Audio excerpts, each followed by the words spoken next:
And of course, I just now see that I screwed up the graphic. That's awesome. Just as I hit live. All right. Well, with that, I'll just get rid of this and make sure you see me all red face.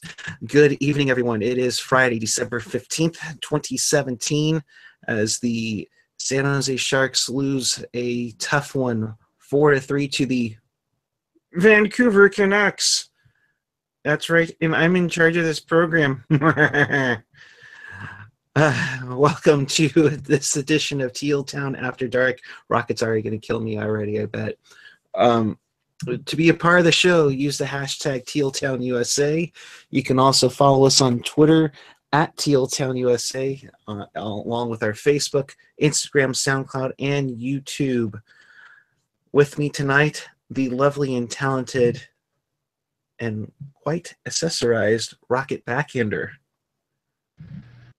I'm the reason your great-grandfather had a closed casket funeral and died with a smile on his face. Rocket Backhander. Hi. Wow. I think we just call it a night there. Wow. Yeah. That was an epic intro. I'm kind of speechless on that. All right, so we will talk about the Sharks game. We will also talk about the U.S. women in town to take on Team Canada later in the show. But first, let's talk about the Sharks just really not showing up early on, and it costed them early on in this game against Vancouver. Unfortunately, they were getting, just going all out, or Vancouver was going all out early on, and it caused, unfortunately, Brendan Dillon to take a cross-checking penalty, and the Canucks used their speed on their passing and their skating ability and convert early on in this game, 44 seconds in, with Marcus Granlund getting a power play goal to make it 1-0 from the Sedin twins. Shoot, Rocket. They came out guns a-blazing and really caught the Sharks flat-footed early on. Yeah, you could say that. You could. I think that this is a back-to-back off of a heavy team. Calgary did not really go lightly on the boys last night, even though they had some really good looks and some strong passes through the neutral zone. Tonight was not reflective of their performance in Calgary last night. I think that first penalty just right off the bat really threw off any momentum that they could have brought with them from their win against Calgary. And I don't know why it took them I don't know why it's taking them so long to find their feet. Yeah, that seemed weird. I think you just kept going at it. You can get right back into it. That you would have your feet early on as opposed to later on. But nonetheless, they did come back to tie it with Brent Burns' 5th on the year. That was a power play goal from Logan Couture and Joe Pavelski at 10:45. They looked really solid on the power play. Burns, he's been on a roll lately, so that's definitely good to see. Is it though? Is it, or is it just like too late? He still doesn't look like the Burns of yesteryear.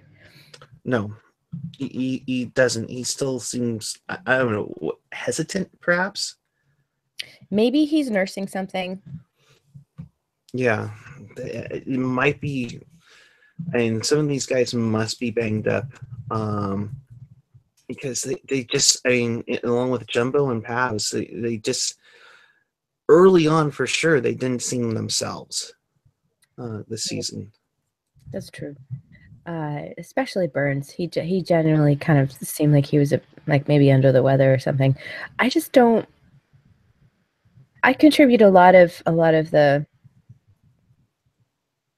inconsistency to injury plus the line blender It's tough to. It's just tough between the two of them when you keep throwing everybody into a line blender. I think that, it works after a while if you have all the same guys in the blender. It's like making a recipe. As long as all of the ingredients are there consistently, you'll come up with, something tasty like blueberry muffins. But then you start throwing these other guys in there to replace the guys who are on the IR, and it's like trying to make blueberry muffins, but instead of blueberries, you put garlic in it. It's like, okay, well, maybe this doesn't work. Yeah. I just don't know what it is, but I hope they're going to attempt to make up for their slow starts. Unfortunately, the Marcus Gramlin show continued for the Canucks as the Sedins insisted on his second of the game, sixth of the year, to make it 2-1 after one. And the shots on goal were redonkulous in the first for the Canucks. I mean, it was. I don't recall seeing 35 shots on goal in a period in a very long time between these two teams. That's crazy. It also, I think, has a lot to do with Vlasic and Braun had kind of a wishy-washy night. It didn't seem. Oh, and also there was that whole thing about. They did that thing again that they like to do. The Sharks have the Sharks have a bad habit of doing this, and I don't know if it's all teams that have a habit of doing this, but it's definitely Sharks. They do that thing where they stop skating and they sort of lean, and then they all lean the other way, and then it's like they forget that they're not down a man. They lose any offensive momentum, and they just go into that defensive black hole of suck that gets them absolutely nowhere. And I don't know what triggers that response, but whatever it is, it needs to stop. I don't know if maybe like they're wearing the wrong underwear, or if just something. Change the air freshener back to what it was. Put the damn Yankee candles away and get out the little cheap shitty ones again. Just, I don't know what it is that they're doing differently, but they're doing something differently that's bringing them back to this old bad habit. I think if you find the source of whatever is making them do that, you'll fix probably about 80% of this team's issues. Absolutely. And if you can do that, boy, I'm sure Doug Wilson has a job for you. Right.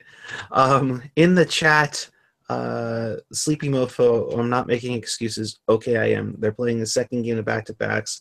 It showed it was too late. It really showed. Yeah. Rob Iman even saying, is it time to put Jones on IR? Again, I mentioned this the other night I think it was on Sunday night, that Jones, this is his fifth straight game that he's allowed 4+ goals.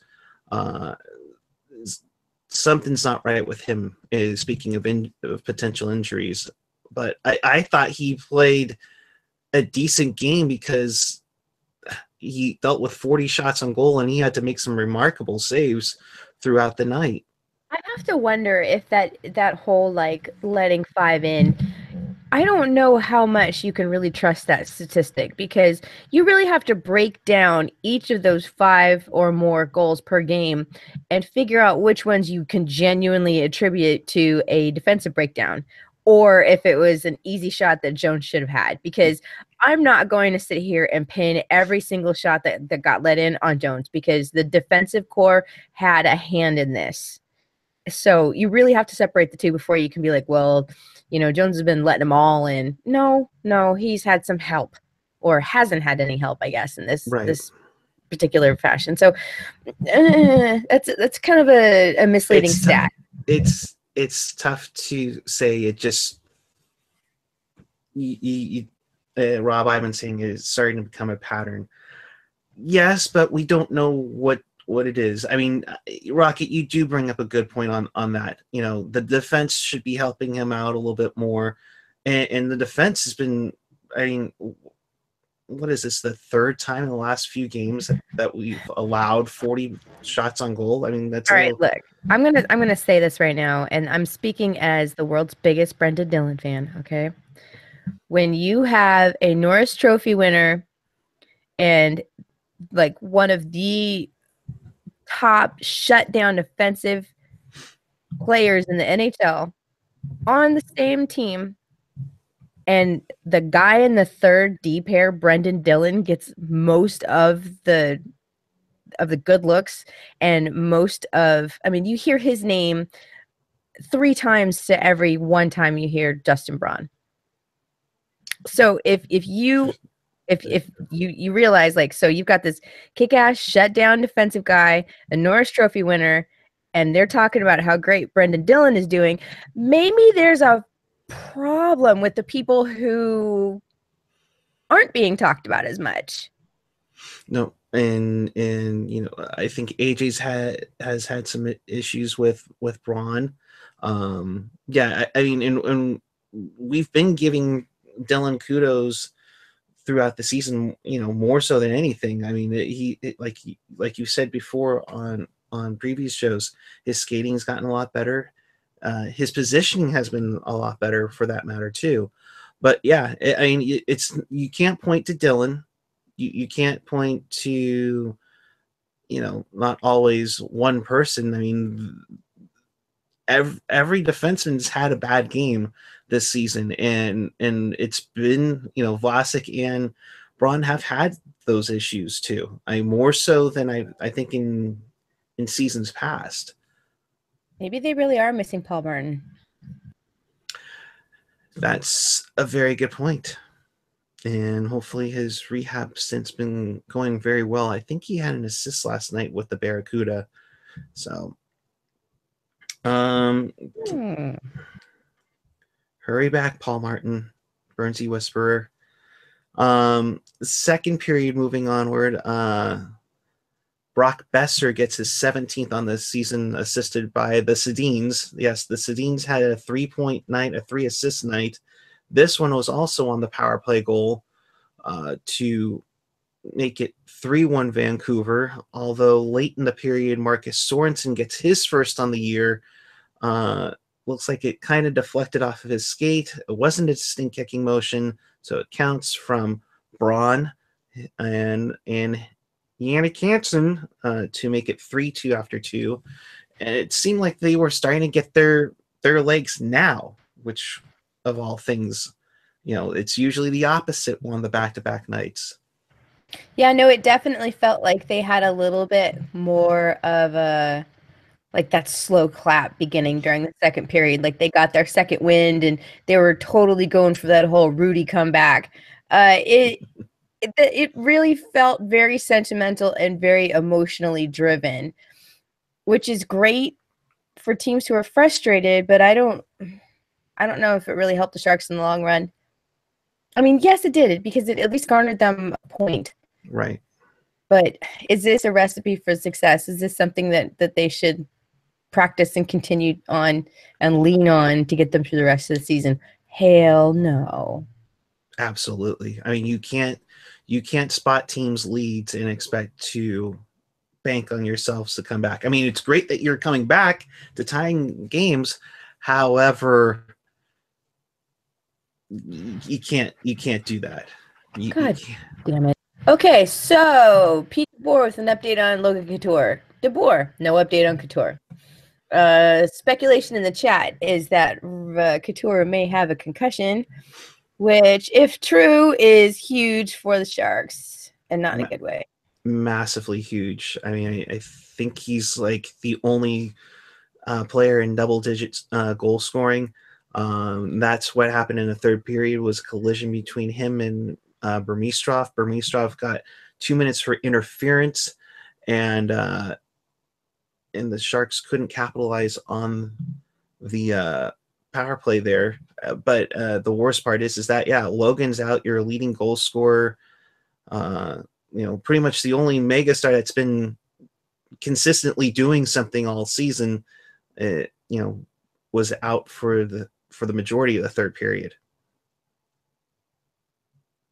Yeah, and probably won't be back for the rest of the trip. How much you want to bet? I wouldn't be surprised. I mean, thankfully they have a couple of days off before they play in Edmonton on Monday. But man, no, Rob Iman. If Cooch has to go out on IR, do you call up Brandon Bullock? That's potentially one of the worst ideas I think I've ever heard. It definitely won't be replacing him on Yeah, there, but Rob, I agree. This is where losing Carpy really sucks. But at the same time, you can't hold on to every single player for just in case a what if situation pops up. absolutely. Great point, Rocket, on And that. we have all these other players who, on paper, and like they were supposed to just be a lot more offensively sound than what they actually are. I don't know what's going on. Why aren't we producing offensively? Why is the forward line so inconsistent with their production? I don't. What are they doing? What are they not doing? What are they doing? Basically what Rocket said. I mean, What are you doing, Sharks? What are you doing? Whatever you're doing, it's bad because it makes you look schizophrenic on the ice, and nobody wants a schizophrenic hockey team. yeah, and you know, and like Chris says in the chat, because Thornton's getting old. Sure, you can say that, but also, go ahead, Rock. No, you can say that, but the Sedins are getting old too. Bam, and they had 3 assists tonight. Hello. I mean, both of them had 3 assists tonight. Granlund with 2 goals. But of course, the Sharks do come back to tie it. Brent Burns wires it in. It goes off of Alex Viega's skate to tie the game, so they do pick up the point. A crazy up and down overtime. And unfortunately, the Sharks got caught deep in their own zone, and Gagne comes in and scores. Although, you know, freaking, you know, Martin Jones had an unreal save in overtime, and pretty much I think kept them in it. But you know, it essentially ends a 6-game winning streak against Vancouver, and you know, it's a tough one, but they do get a point. But yeah, Rocket, they can't keep playing like this where they you know, spot teams early leads and they have to fight back. Yeah, unless they're sort of you know, sadomasochistic, where they're gluttons for punishment and they want the challenge. Maybe they've got some sort of locker room game going to where it's like, if we can come back from this many goals in the season, coach will have a pizza party for us or something. You know, just a group goal that we don't know about as a fan base. It's not important. It just leaves us questioning the team. Mm-hmm. Yeah, no, absolutely. Fact or fiction? Dell starts in Edmonton. Oh, you know, as Chris says, fact. I'm going to go fiction. I would say sure. Why not? I don't have a problem with it. I don't either. Burns get moved to forward. No, Burns gets moved to goalie, and Dylan gets moved to forward. Yeah, there we go. There we go. Now we're acting like the NBCSN graphics from the other night. Yeah, I'm your name here. Oh, there you your name here of. Oh, that's the Russian one. As much as I say fiction, I mean, why not though? I mean, Right? Dell has been the better goalie this month. Although they have Edmonton, Vancouver again at home, and then LA before you have like a what was it, 4 or 5 days off for the Christmas holiday. I mean, I wouldn't be surprised to have Jones actually play all of the games before Christmas. Yeah, but why would Pete continue doing that if already Aaron Dell has seen more action than he did last year, and he's had a couple of shutouts even? You know, like why would Pete still put the workload like unnecessarily squarely on Jones' shoulders? Yeah. So question for you. Am I having a Canadian accent?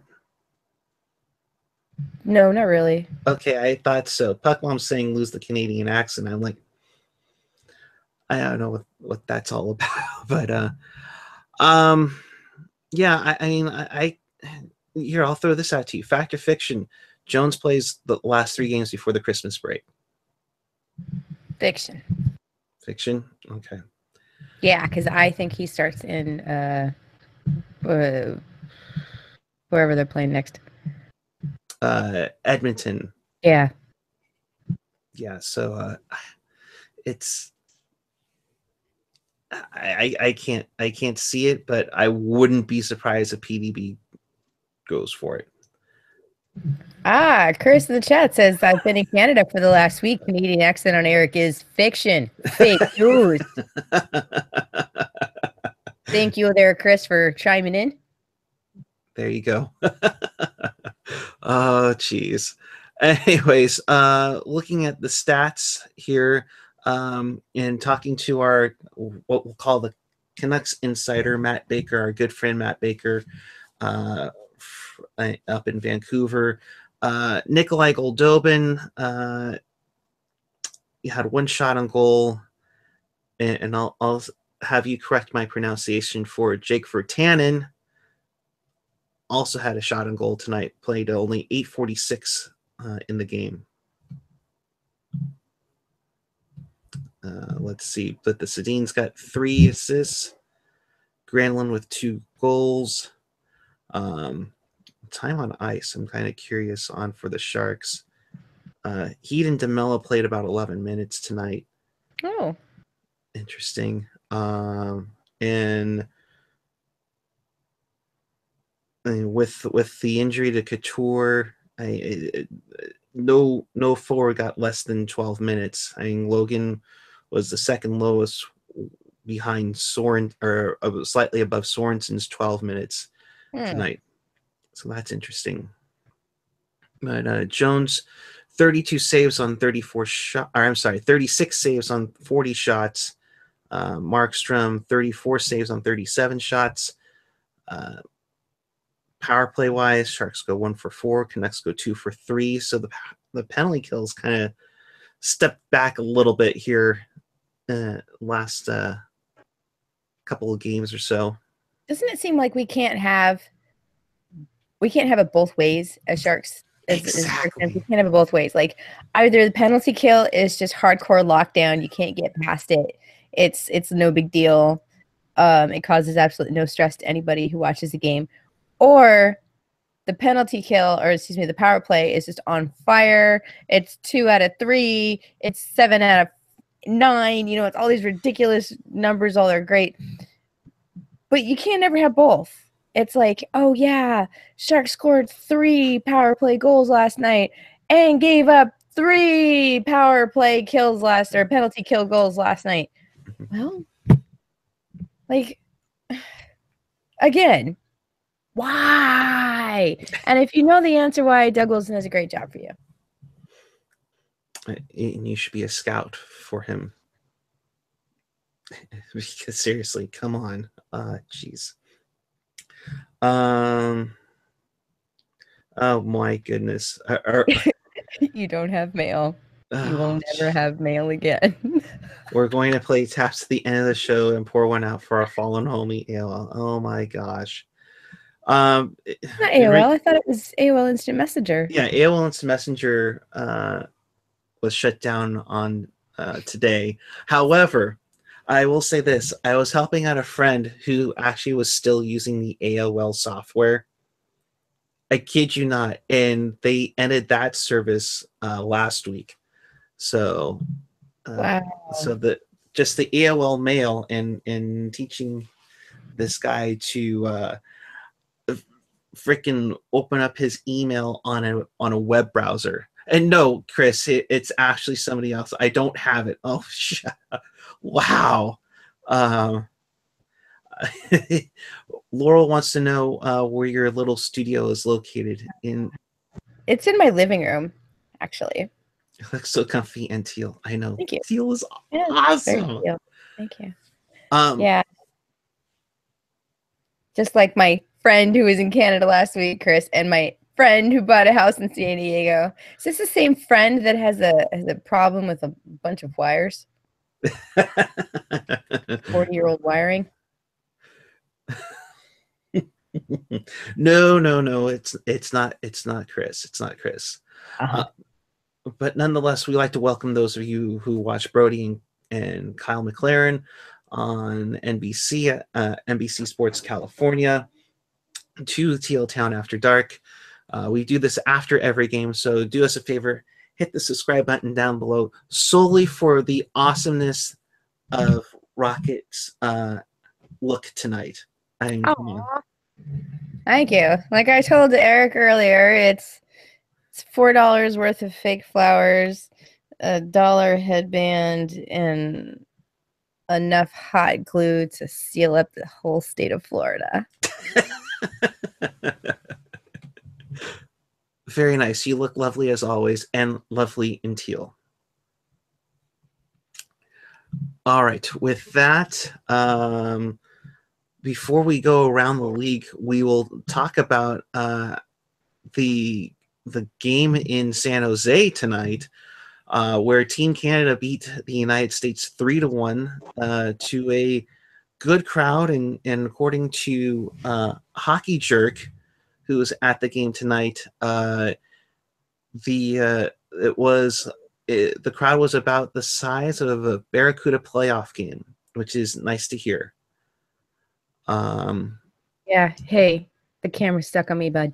Oh, well, that's not a bad thing compared to me, of course. I know, but people are getting weirded out.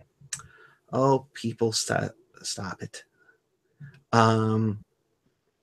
So I was trying to get some pictures from the tank, and I know my good friend Nolan, you can follow on Twitter at MLSFan20 because he's also a soccer fan, tweeted one out. Let me pull this up really quick. Sorry, folks.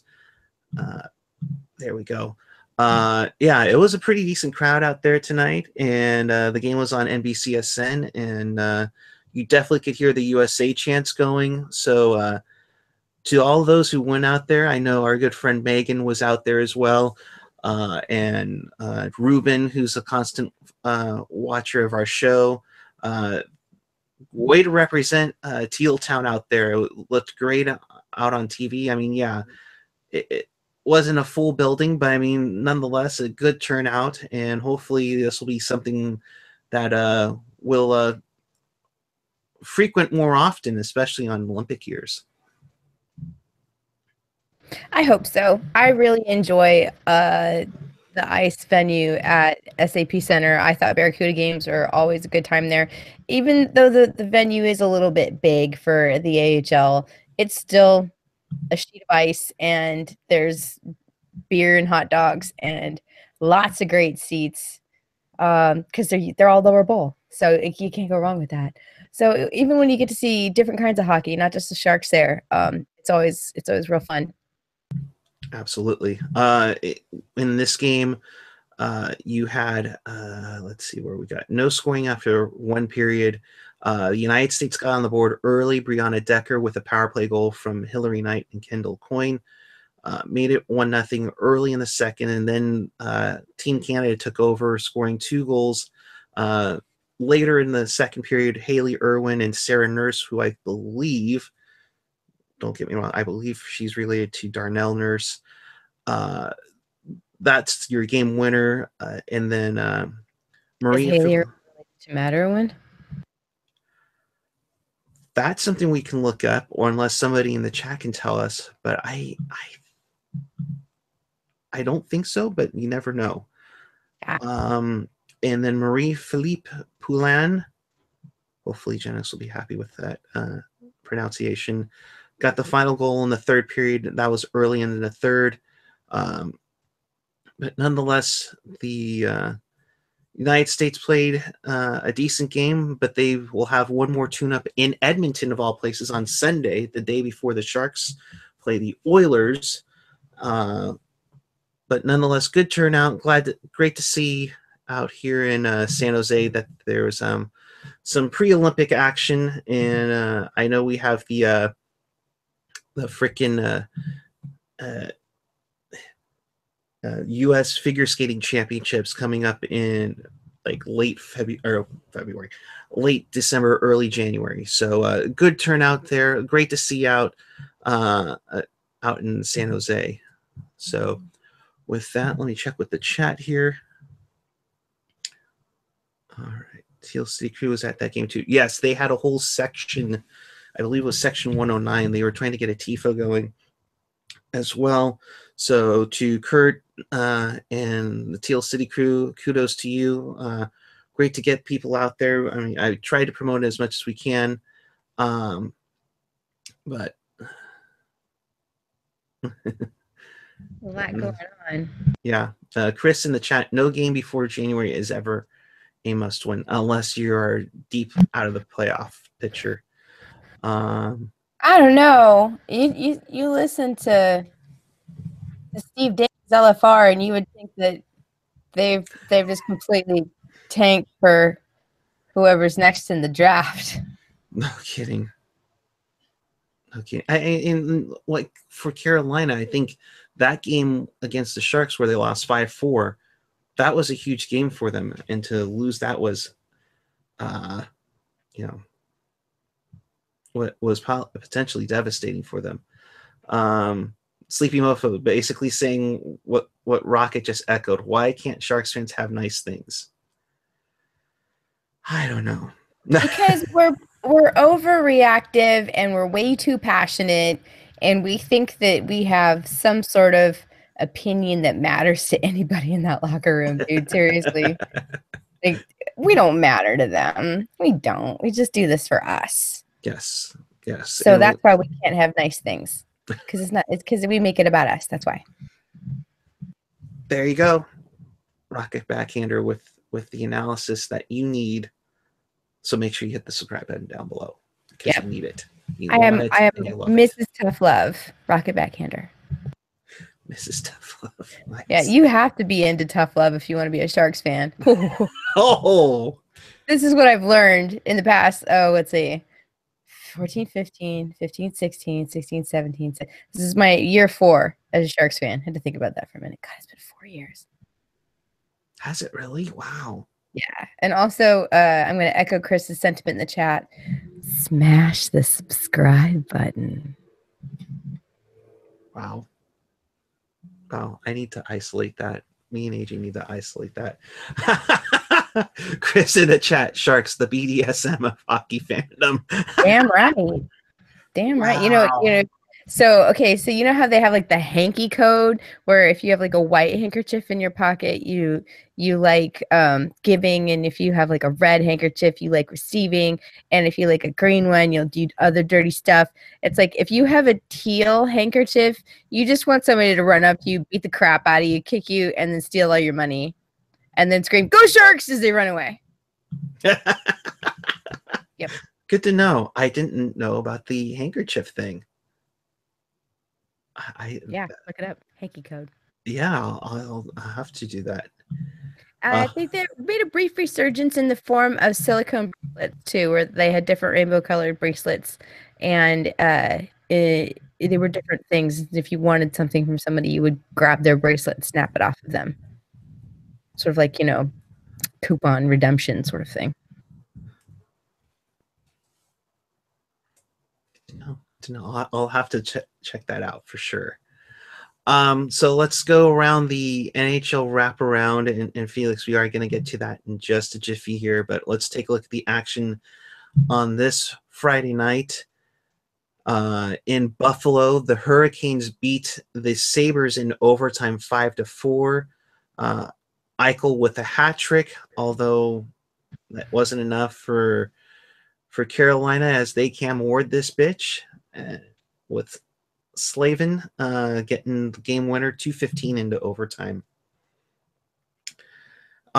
In New Jersey, it was the Devils over the Stars 5-2. Hansel and Radulov for Dallas got the game winners, as Santini, Cole, Brian Boyle with his 7th on the year, and got the last goal. He got the game winner and the 5th goal on hand. So 2 goals from Brian Boyle in that game, as Corey Schneider helps the Devils go to 41 points on the year. A big game tonight, and we want to thank the New York Rangers for helping out the Pacific Division as they beat the LA Kings 4-2. Gabrick and some guy named Torrey Mitchell scored for Los Angeles tonight. As Kreider, Hayes, Nash, and JT Miller scored for the Rangers as they go to 37 points on the year. In Detroit, the Wings take out the Maple Leafs 3-1.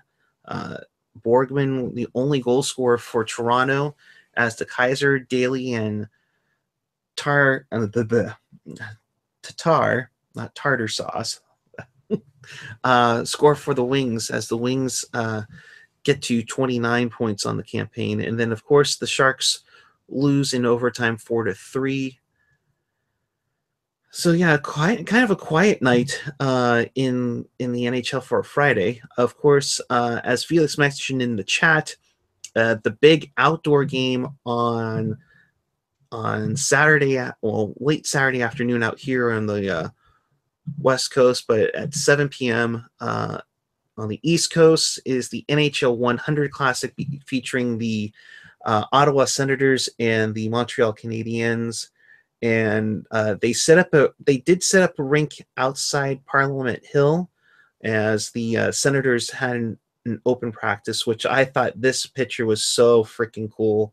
As they practice in front of the Canadian Capitol, they also had a cool a Senators alumni game on that same sheet of ice, which was really cool. I think this was the idea, was to build grandstands around here and have it play in front of Parliament Hill, but the league just couldn't get it approved. It'll be played at Lansdowne Park, and that game, I believe, is on NBCSN at 4 o'clock Pacific, 7 o'clock in the East, or as I like to call it, in the Rocket Backhander time zone, 6 p.m. And so definitely check that out, especially since the yes. I live in the Central Time Zone, right? Yeah, so it'd be 6 p.m., right?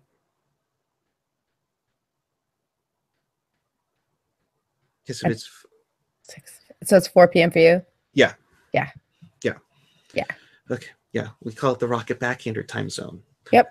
It's gonna be changed next year officially. Really? Yeah, it's going through Congress. They're gonna change it from Central to RBH. They're gonna have standard RBH time and daylight savings RBH time. That's the effect that Rocket has on the world, folks. Let's just be real here. True. Absolutely. So you have that game. Also, the Barracuda play tomorrow night at the Tank. It is fighter pilot night because we couldn't get the rights to Top Gun night. The Barracuda will be wearing green fighter pilot jerseys along with the Justin Braun, Joe Pavelski bobblehead night as well. So if you haven't gotten your tickets yet, hit up the Tank as you head in, and there should be tickets available. I think they start like $10 or $15. So if you need your hockey fix, your local hockey fix this weekend, definitely head out there.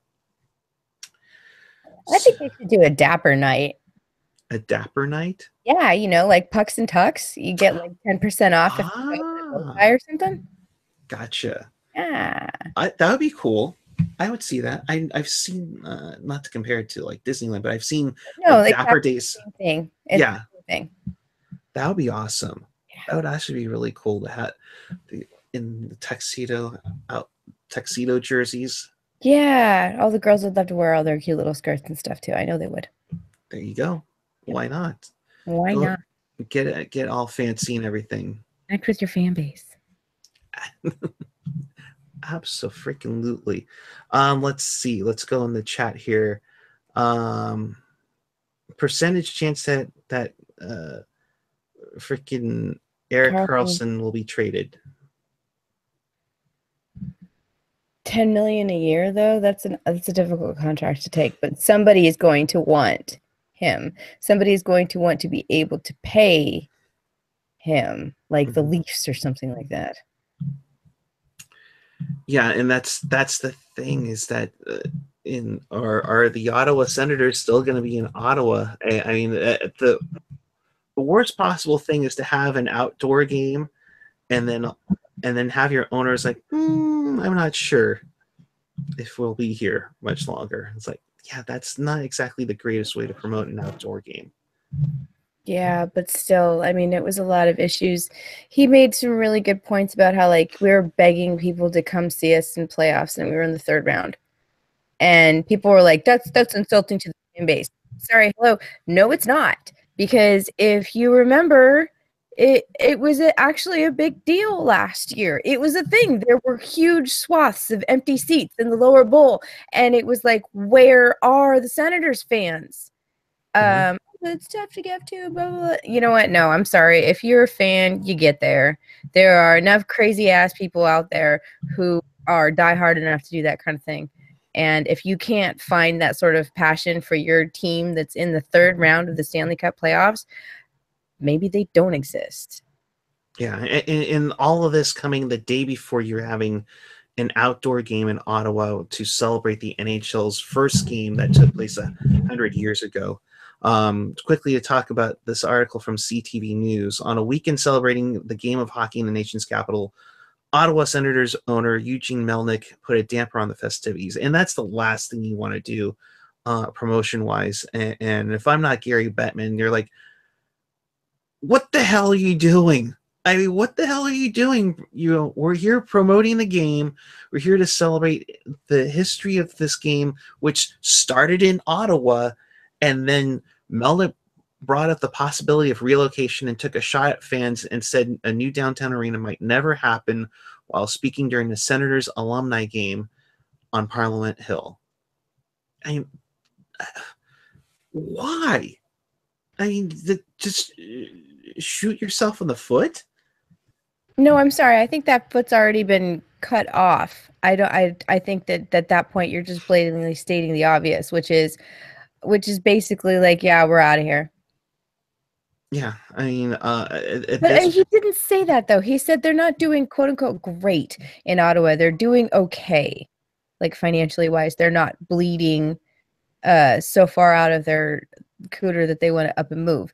And I really don't think that they're interested in moving away from Ottawa either. But it's still like, I don't know, maybe he thinks that a firm reality check will get the fan base sort of motivated to make sure it doesn't happen again. Yeah, I mean, that might be the case. The quote here, here we're fighting every day to sell a ticket, honest to God. When you get to the third round of the playoffs and you're begging people to buy a ticket, something's wrong with that picture. So we're just hoping that changes. Yeah. Yeah.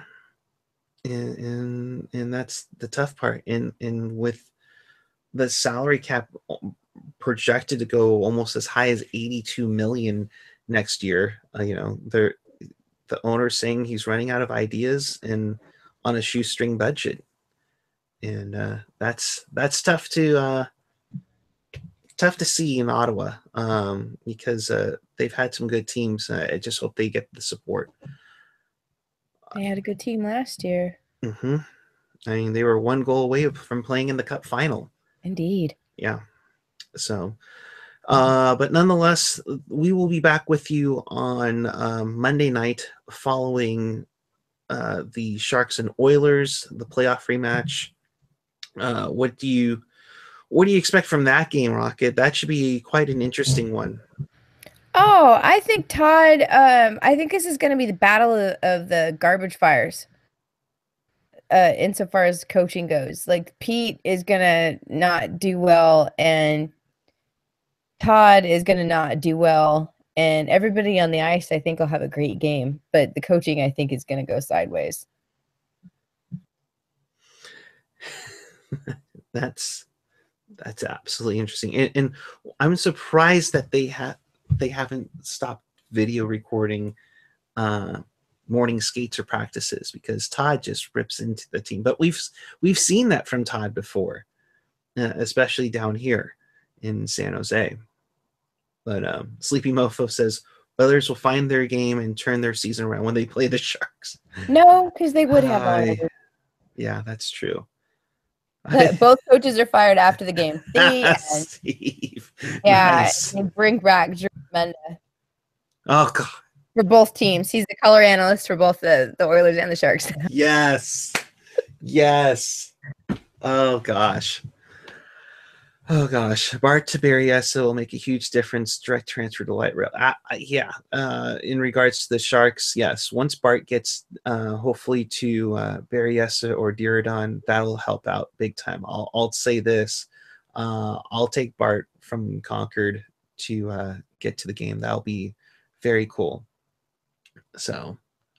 Well, I wish I could do that, but I'm too far away. It takes me 3 days to get there if I drive. Is it 3 days? Oh, that's right. You did what? 3 days. 3 days. Gosh. Well. All right, my dear. Final thoughts as we tie a bow on this night. Final thoughts. The offensive production of this particular team does not excite me. It makes my hands and feet tingle like they're on pins and needles, like they're going numb. It's not a good feeling, and I think I might be having a heart attack or a stroke. God, I wish I could be excited about this team more than I am. I wish they should be better.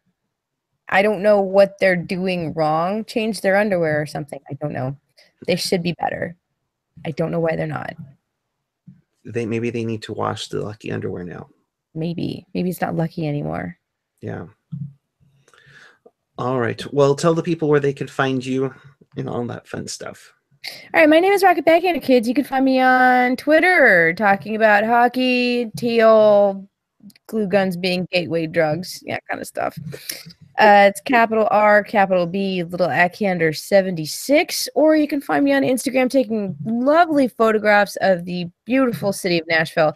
Lots of hockey-related stuff and some weird pictures of a bridge. Yeah, that's Rocket Backhander, one word on Instagram. And Laurel said she spelled it wrong. Whoops. All right. Well, I am at PuckGuy14 on Twitter and Instagram. You can check me out there. Again, if you missed any of this or you want to watch this again or just want to enjoy the lovely outfit that Rocket's wearing along with the flowers in her hair, you can hit the subscribe button on tealtownusa.com. Tealtown USA on YouTube. You can also check us out on tealtownusa.com along with iTunes, Stitcher, Google Play, SoundCloud, TuneIn, YouTube, you name it. You can find us. Just look up Tealtown USA and you will find us there. So again, we will be back with you after Monday night's game against the Edmonton Oilers, the playoff rematch. Connor McDavid versus Jonas Donskoy versus Chris Tierney. Oh boy. We'll hopefully find out more within the next couple of days in regards to Logan Couture. Otherwise, offensively, this team needs to step it up. So with that, for Rocket, for myself, along with everybody at Tealtown USA, we thank you for watching. And remember to keep it real, keep it teal, keep it real teal. Have a wonderful night. Good night.